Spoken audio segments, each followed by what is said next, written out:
बिस्मिल्लाहिर्रहमानिर्रहीम, अस्सलाम वालेकुम नाज़रीन। मैं हूं इरफान हाशमी और आपको प्रोग्राम में खुशामदीद कहता हूं। आप हमें इस वक्त इम्तियाज़ गुल ऑफिशियल पर देख रहे हैं और मेरे साथ इस्लामाबाद से इम्तियाज़ गुल साहब मौजूद हैं। सर अस्सलाम वालेकुम। अस्सलाम वालेकुम इरफान, क्या हाल चाल है?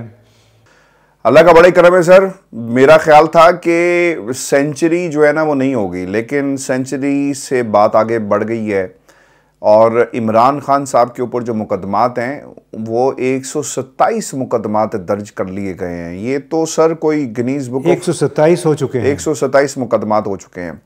अच्छा, ये 127 मुकदमात की नौयत क्या है और फिर पार्लियामेंट में क्या तैयारी हो रही है, इस पर भी हम रोशनी डालेंगे आज के इस प्रोग्राम में। और फिर जो चीफ जस्टिस ऑफ पाकिस्तान की तरफ से जो रिमार्क्स आए ना, ये बड़े इंपॉर्टेंट हैं।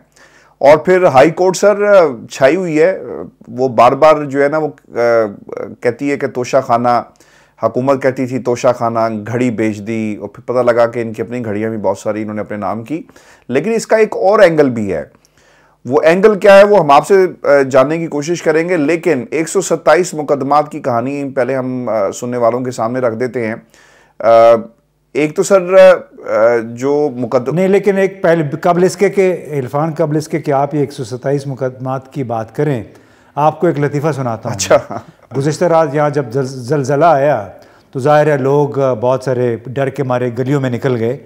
तो एक हमारे पड़ोस में एक बुज़ुर्ग निकले और उन्होंने हंसते हुए कहा कि इस ज़लज़ले का मुकदमा भी इमरान खान पर डाला। तो अभी आप शुरू करें अपनी बात। तो इस ज़लज़ले का मुकदमा भी इमरान खान पर होगा तो 128 मुकदमात हो जाएंगे। ये सर जस्टिस तारिक सलीम साहब की अदालत है और उसमें मुकदमात की तफसील जो है वो बताई गई है। वफाकी जो हुकूमत के वकील थे वो ये कहते हैं कि आज 23 केसेस की लिस्ट मुझे दी गई है और इस पर 100 मुकदमात हैं, लेकिन ये तो 100 से ज़्यादा हैं, ये कहा गया है फवाद चौधरी साहब की तरफ से। अच्छा, अज़हर सदीक साहब भी वहाँ पर मौजूद थे। वो ये कहते हैं कि आज पंजाब में इमरान खान के खिलाफ दर्ज मुकदमात की तादाद 84 है, जबकि इमरान खान के खिलाफ इस्लामाबाद में मुकदमात की तादाद 43 है। कुल पंजाब में 56 और इस्लामाबाद में मुकदमात की तादाद 33 थी इससे पहले। और फिर फवाद चौधरी साहब ने ये कहा कि हर गुजरते घंटे के साथ इमरान खान पर एक मुकदमा दर्ज कर दिया जाता है और ये इस वक्त सिचुएशन है। सर, आपको क्या लग रहा है कि कोई वाइब्स आ रही हैं? मुझे तो ये पता लगा है कि एक मसवदा तैयार करके जो पार्लियामेंट का सेशन है उसमें पेश भी कर दिया जाएगा कि ये एक दहशतगर्द जमात है और इसको कलअदम जमात डिक्लेयर करके बैन कर दिया जाए। हैविंग सेड दैट, क्योंकि ये जो हमारे वज़ीर-ए-आज़म साहब हैं वो ये कहते हैं कि कोई आइन से बालातर नहीं है, दहशतगर्दों को ढाल बनाने की इजाज़त नहीं देंगे। अच्छा, होता ही है कि एक ग्राउंड बनाई जाती है। ये पाकिस्तान मुस्लिम लीग ने ना हमेशा से किया है। बरतानिया की अदालतों से जब कोई फैसला आना होता था ना तो उससे पहले एक ग्राउंड बनाना शुरू कर देते थे और अपनी मर्जी की चीज़ें निकाल कर। अब हो ये रहा है कि पाकिस्तान तहरीक इंसाफ के खिलाफ एक ग्राउंड बन रही है। मुकदमात 127, ये 227 भी होंगे, आप देखिएगा। तो इसको बुनियाद बनाकर कोई रेफरेंस सुप्रीम कोर्ट को भेजा जा सकता है और कहा जाए कि जनाब एनएफ इज़ एनएफ और अब बहुत हो गई, इसको आप कलअदम करार दें। इरफान, ये तो बड़ी दिलचस्प आपने स्टेटिस्टिक्स बताई है। 127 मुकदमे हो गए हैं और कोई बैद नहीं है 227 भी हो जाएं। बिल्कुल आपने सही कहा। और इसकी वजह क्या है? वजह इसका वो माइंडसेट है, वो जहनीत है जो इस वक्त इमरान खान के ख़िलाफ़ मुत्तहिद हुई है। उसमें पिंडी, इस्लामाबाद, लाहौर सब मिला के बुनियादी तौर पे उनका मकसद ये है कि किस तरीके से इमरान खान को इस निज़ाम से आउट किया जाए, उनको इस हद तक ज़िच किया जाए, मार्जिनलाइज कर दिया जाए कि वो इंतखाबात में हिस्सा लेने के काबिल न रहें। अब भले वो करारदाद भी पार्लियामान में लेके आ जाएं, लेकिन बुनियादी सवाल ये पैदा होगा कि दुनिया और पाकिस्तान में वो लोग जो इमरान खान को चाहने वाले हैं और फिर वो सेंसिबल लोग जो कि ना इधर हैं ना उधर हैं लेकिन सिर्फ वाक़यात को देख रहे हैं, वो सोचेंगे कि इस करारदाद की अखलाकी हैसियत क्या है। सबसे बड़ी जमात पार्लियामान के अंदर मौजूद नहीं है। फिर अदलिया की बात आएगी कि अदलिया क्या, अब अदलिया भी चूँकि तकसीम है तो क्या वो तमाम के तमाम जज इस किस्म के खुराफात को कबूल करेंगे? क्योंकि हो सकता है 2, 3, 4 जज। वैसे तो आपको मालूम है माशाल्लाह पाकिस्तान मुस्लिम लीग पीपल्स पार्टी ने बड़ी ज़बरदस्त इन्वेस्टमेंट की 1988 के बाद, जो अपने हम ख्याल जजों को मुसलसल वो अदालतों में, आला अदालतों में लाते रहे और आज उसी का खा रहे हैं। असल में होता है ना, आप सरमायाकारी करते हैं तो बड़े तवील अरसे के बाद उसका फ्रूट आना शुरू हो जाता है। तो फ्रूट उनका यही है कि उनको काफ़ी सारी जगह से रिलीफ मिल गया। देखें ना, 50 रुपये के स्टैम्प पेपर पे भी उनको रिलीफ मिल गया था। जो साहब लंदन में बैठे हुए हैं, जिन साहब ने 50 स्टैम्प पेपर दिया था, वो पाकिस्तान के वज़ीर आज़म बन गए। तो ये तो अदलिया का ही कमाल है ना, उन्हीं की रहमतों से ये काम, ये कारोबार इस वक्त चल रहा है। लेकिन इमरान ख़ान दूसरी तरफ अगर उसका भी मुकदमा सामने आ गया तो मुझे 200% यकीन है कि ये जज, इनकी काफ़ी सारी तादाद बिल्कुल अंधों, गूंगों और बहरों की तरह इमरान ख़ान के केस पे कोई दस्तखत नहीं करेंगे, बल्कि आपके पास तो मेरा ख्याल है ज़्यादा तफसील है।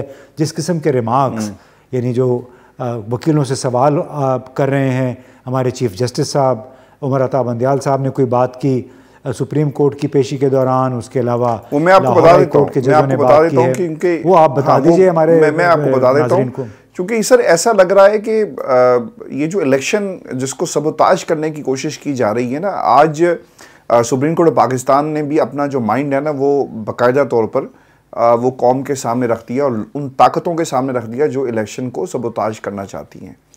उमर अता बंदियाल साहब ये कहते हैं कि ऑडियो लीक्स के ज़रिए हमारे जो जजेज़ हैं उन्हें अंडर प्रेशर किया जा रहा है और सुप्रीम कोर्ट आईनी इदारा है जिसे ऑडियो टेप्स के ज़रिए बदनाम किया जा रहा है। और ये तफसीलात जो सामने आई हैं ना, ये आपको पता होगा कि ग़ुलाम महमूद डोगर साहब का जो केस था उसके अंदर ये तफसीलात जो हैं वो सामने आई और रिमार्क्स जो हैं वो चीफ जस्टिस पाकिस्तान की तरफ से दिए गए। चीफ जस्टिस ये भी कहते हैं कि इलेक्शन कमीशन को आइन के तहत इख्तियारात हासिल है जिसका मकसद शफाफ इंतखाबात करवाना है। अगर शफाफ इंतखाबात में बदनीयती होगी तो हम मुदाखलत करेंगे। सुप्रीम कोर्ट आइनी इदारा है जिसे ऑडियो टेप्स के ज़रिए बदनाम जो है वो किया जा रहा है। हम सब्र और दरगुजर से काम लेकर आइनी इदारे का तहफ़्फ़ुज़ करेंगे। आइनी इदारों को बदनाम करने वाली इन ऑडियो टेप्स की कोई अहमियत नहीं है। हम इन टेप्स पर सब्र और दरगुजर का जो है मुजाहरा कर रहे हैं। अच्छा, अब इसमें ना ये लेकिन इरफान, मैं पूछना ये चाह रहा था, आप कोई बहुत ज़्यादा अहमियत नहीं दे रहे हैं चीफ जस्टिस को? उसके पास कोई अमल दरामद के लिए कोई फ़ौज तो नहीं है, पुलिस नहीं है उनके पास, अपने फ़ैसलों पे अमल दरामद कैसे करवाएंगे? वो इलेक्शन के हवाले से उन्होंने तारीखें दी थी खैबर पख्तूनख्वा में और पंजाब में, तो क्या उस पर आइन और कानून और सुप्रीम कोर्ट की हिदायत के मुताबिक अमल हो रहा है? सर, इसमें ना हो ये रहा है कि ये सवाल रखा गया काबीना के सामने। आज भी शाम को काबीना की मीटिंग हो रही है इस्लामाबाद के अंदर और दोबारा ये सवाल जो उठाया जाएगा। इससे पहले भी मीटिंग्स हुई हैं। शहबाज शरीफ साहब ने ना बुलाकर अपनी लीगल टीम को ये पूछा कि ये जो फैसला आया है सुप्रीम कोर्ट ऑफ पाकिस्तान का, अगर हम इस पर अमल नहीं करते तो व्हाट आर द कॉन्सिक्वेंसेस। तो बताया गया कि जनाब आपको घर भी भेजा जा सकता है, तो इन्हें अदालत की कार्रवाई आपके ख़िलाफ़ हो सकती है, आपको नाअहल किया जा सकता है। तो कम अज़ कम शहबाज शरीफ ये अफोर्ड नहीं कर सकते। अच्छा, आपने अगर गौर किया हो ना सर, 8000 से ज़ायद जितने भी आपके जो उम्मीदवार हैं उन्होंने कागजात नामजदगी जो है पंजाब में जमा करवा दिए। आप इस पूरे सिनेरियो को एक और तरह से देखें। लंदन से नासिर भट्ट साहब जो है ना वो लाहौर चले गए हैं और उन्होंने जाके अपने कागजात नामजदगी और ऐलान किया कि मैं इलेक्शन में जा रहा हूँ और मैं सिपाही हूँ नवाज़ शरीफ का, और वो कह रहे हैं कि मैं पिंडी से और इलेक्शन जो लड़ूंगा। तो अगर एक तरफ ये पीछे हट रहे हैं तो दूसरी तरफ मरियम भी कागजात जमा करवा रही हैं, हमजा भी करवा रहे हैं। क्यों करवा रहे हैं? इनको लगता ये है कि अगर धमकी या कोई हुक्म आ जाता है सुप्रीम कोर्ट की तरफ से कि भाई अगर तुम नहीं करवाओगे तो हम तुम्हारे खिलाफ जो है वो कार्रवाई करेंगे, तो फिर हमने तैयारी रखनी है और हमें इलेक्शन में जाना है। लेकिन आखिरी दम तक ये कोशिश करेंगे कि किसी तरह इसको रोका जा सके। सिक्योरिटी के नाम पर, मर्दमशुमारी के नाम पर इमरान खान के ख़िलाफ़ 200 केसेस मज़ीद कर दिए जाएं, उनको अंडर प्रेशर किया जाए और फिर उनको टेबल पर लेकर आए मुज़ाकरात की। क्योंकि अगर आपने नोट किया हो ना तो दूसरी तरफ से पाकिस्तान पीपल्स पार्टी कमर जमान कायरा साहब ने ये बात कही है कि आप इमरान खान को मना लें, मैं इनको मना लेता हूँ और बैठकर बात करते हैं। ऐसा मुझे लगता है कि पाकिस्तान पीपल्स पार्टी भी चाहती है कि इलेक्शन हो और इसको जिस तरह से ये जो डिले करने की कोशिश कर रहे हैं शायद ना करें। लेकिन प्रैक्टिकली चीज़ें, उनका मेरा ख्याल है पीपल्स पार्टी का तो ये ख्याल है ना कि सिंध उनके पास है और उन्हें ये भी पता है कि पंजाब में वो अभी मौजूदा हालात में इन रोड नहीं बना सकते हैं, तो इसलिए वो बिल्कुल अफोर्ड कर सकते हैं। फिर उनका ताल मेल जो है तो वो माशाल्लाह कुछ अमरीकियों के साथ भी मिलता है। वो ज़ल्मे खलीलज़ाद साहब ने जो तजवीज़ पेश की है कि आप लोग मिल मिला के जून में इलेक्शन करवा दें, मज़ीद तनाज़ात पैदा न करें और मिल बैठ के आप कोई लाएअमल बनाएं और जो भी हुकूमत में आए पार्टी उस पर वो अमल दरामद कर ले। तो मेरा ख्याल है पीपल्स पार्टी भी वही बात कर रही है जो ज़ल्मे खलीलज़ाद साहब कह रहे हैं। तो मैं आपसे एक्चुअली ये भी पूछना चाह रहा था कि इस किस्म की जो बातें हैं बरतानिया में भी कोई इस किस्म की कोई बाज़गश इसकी सुनाई देती है इलेक्शन डिले करने के हवाले से? जी, कि मतलब इलेक्शन वक्त पे होने चाहिए, क्योंकि 90 दिन के बाद, चाहे वो सूबाई हुकूमत है चाहे मरकज़ी हुकूमत है, 90 दिन के बाद वो हुकूमत गैर आइनी हो जाएगी। तो उस सूरत में फिर क्या होगा, जब तक तमाम सियासी जमातों का इत्तेफाक राय नहीं होगा, जब तक PTI के लोग वापस आके पार्लियामान में ऐसी किसी मूव के लिए, किसी रेजोल्यूशन के लिए वोट नहीं डालेंगे जिसका मकसद हो कि ठीक है देर हो गई है लेकिन अब इलेक्शन जून में जुलाई में करवा लेते हैं, उसके बगैर तो इसकी ना आईनी हैसियत है और ना अखलाकी हैसियत है। देखिए सर, लंदन में तो नवाज शरीफ साहब ही हैं और नवाज शरीफ साहब चाहते हैं कि किसी तरह उनके केसेस का कोई रास्ता निकल सके, और इसी नुक्ते के ऊपर ये सारी गेम जो है हमें नज़र आ रही है। इलेक्शन नहीं करवाने, लेवल प्लेइंग फील्ड दी जाए, नवाज शरीफ के केसेस को ख़त्म कराओ। 3 जजेस की ना सर तस्वीरें बिगाड़ कर, मरीम नवाज जो है ना नाम भी बिगाड़ती हैं, तस्वीरें भी बिगाड़ के वो पेश की जा रही हैं। सोशल मीडिया सेल ये सब काम कर रहे हैं उनका। और अच्छा, उस पे कोई कार्रवाई नहीं हुई सर? उस पे कोई तौहीन अदालत नहीं, कहाँ कार्रवाई होगी? यहाँ पर तो आपने ये भी कह दिया जस्टिस एजाजुल एहसन साहब को कि आपने अपनी शक्ल देखी है चीफ जस्टिस बनने की, और चीफ जस्टिस साहब ने तो कहा कि हमें अंडर प्रेशर किया जा रहा है। अब लगता ही ऐसा है कि जजेस को अंडर प्रेशर करके, जो प्रेशर बिल्डअप करके वो चाहते थे कि उनका कोई हक में कोई फैसला आ जाए, लेकिन आज चीफ जस्टिस ने कह दिया है कि अगर आपने 90 दिन से ऊपर गए, क्योंकि सर सवाल ये है ना कि 90 दिन के बाद अगर इस हुकूमत का मैंडेट तो है इलेक्शन का, और अगर ये इलेक्शन नहीं करवा सकते तो फिर मैंडेट 90 दिन के बाद गैर आईनी हो जाएगा। तो मैं तो पहले भी ये कह रहा था कि अगर इलेक्शन नहीं करवा सकते, सुप्रीम कोर्ट अगर इंटरवीन करे और बुलाकर पूछ ले या खुद नोटिस ले, या PTI चली जाती है तो कह सकते हैं ना कि भाई अगर आपने इलेक्शन नहीं करवाना, क्यों नहीं करवाना, वजह बताएं। और अगर इलेक्शन के हालात नहीं हैं और अगर तमाम ताकतें इस नुक्ते पर पहुंच जाएं तो फिर आपको दोनों असम्बलियों को वापस अपनी पोजीशन पर रीइंस्टेट करना चाहिए। ये बात सुप्रीम कोर्ट पहले भी इशारा दे चुकी है। हैविंग सेड दैट, आपने ज़ल्मे खलीलज़ाद की बात की है ना, ये अमरीकी सेनेटर हैं जैकी रोसन, उन्होंने भी जो सियासी तशद्दुद है इसके हवाले से एक ट्वीट की है, और वो ये कहती हैं कि तमाम जमातों को इकट्ठे बैठकर अपने इख्तलाफात को ख़त्म करना चाहिए और पुरअमन अंदाज में मामलात को हल करें और कानून की हुक्मरानी और जमहूरियत पर अमल पैरा हों। सर मेरा सवाल पता क्या है? मेरा सवाल ये है कि आपको लगता है कि America there is self realization Imran Khan की मकबूलियत के हवाले से उन्होंने भी तो सर्वे करवाए होंगे ना, क्योंकि हमें ये पता है कि CIA जहाँ पर भी उन्होंने हुकूमतें गिरानी होती हैं, बनानी होती हैं, तो वो वहाँ के लोगों को के बारे में इंफॉर्मेशन गैदर करती है। मज़दूर किस किस्म की, लेबर किस किस्म की है, उनकी ज़ुबान कैसी है, इनका तर्ज़ ज़िंदगी कैसा है, ये दुनिया की बड़ी बड़ी जो एजेंसीज़ हैं ये इंफॉर्मेशन गैदर करती हैं और फिर उस हिसाब से काम किया जाता है। तो इन्होंने भी तो सर्वे करवाए होंगे और उन्हें रियलाइजेशन हो गई है कि इमरान क्या कहना, अच्छा तो आप ये कहना चाह रहे हैं कि वहाँ से अब मैसेजिंग अमेरिका से ये हो रही है कि इंतखाबात के सिवा कोई रास्ता नहीं है। अगर ऐसा है तो फिर तो आप IMF को भी, उसके लिए IMF को भी आप पैमाना बना सकते हैं, क्योंकि अभी तक उनके साथ हमारे पाकिस्तान के कोई डील होने की कोई आसार नज़र नहीं आ रहे हैं।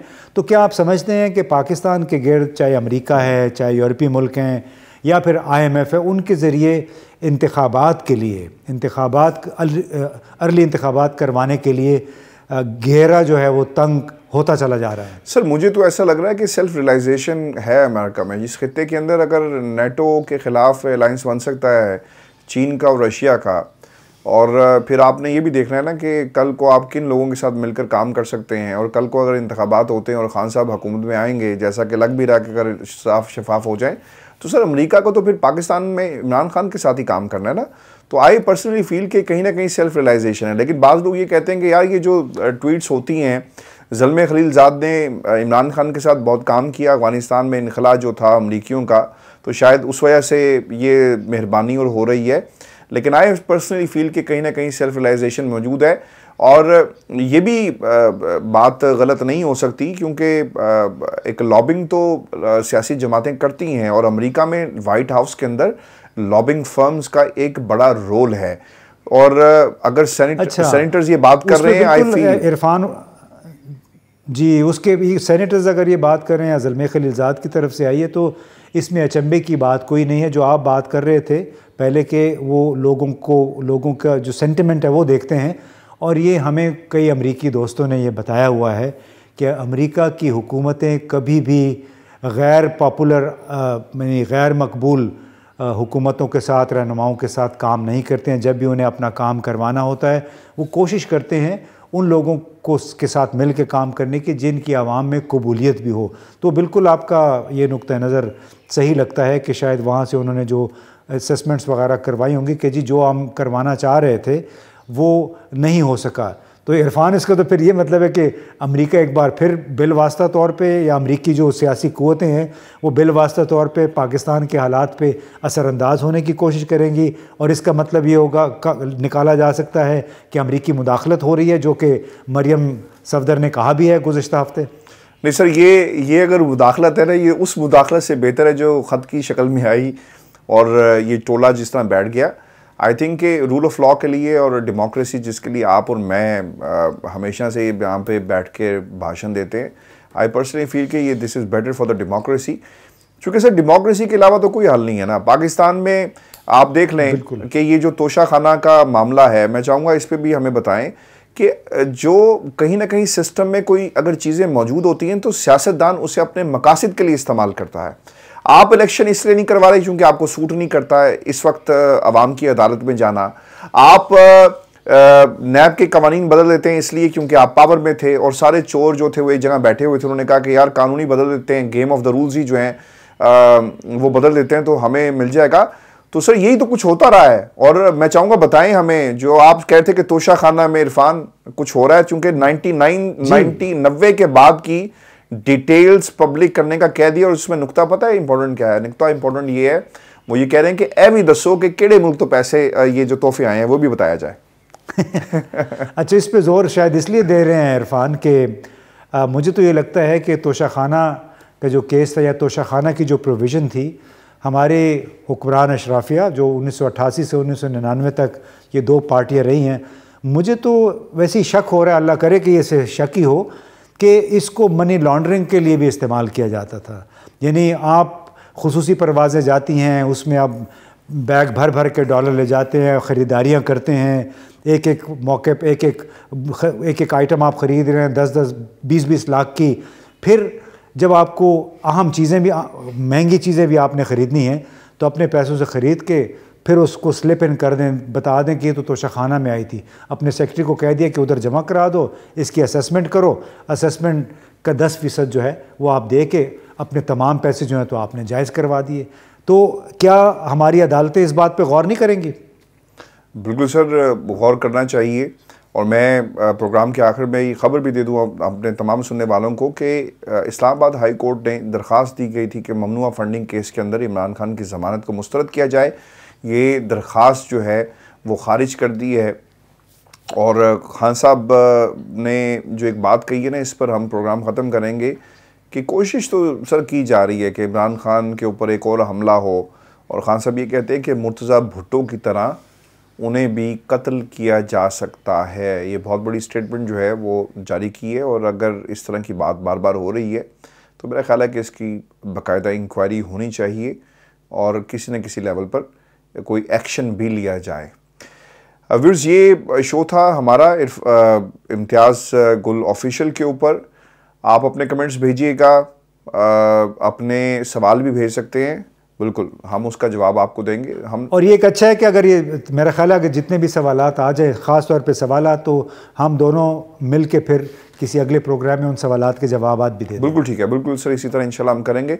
और कल आपसे दोबारा मुलाकात होगी इरफान हाशमी ऑफिशियल पे, क्योंकि अगर आपको याद हो तो हमने कहा था कि हम ऑल्टरनेट डेज़ के ऊपर ये प्रोग्राम जो है ये नशिस्त हम रखेंगे। अपना ख्याल रखिएगा, मुझे और गुल साहब को इजाज़त दीजिए, अल्लाह ने के बाद।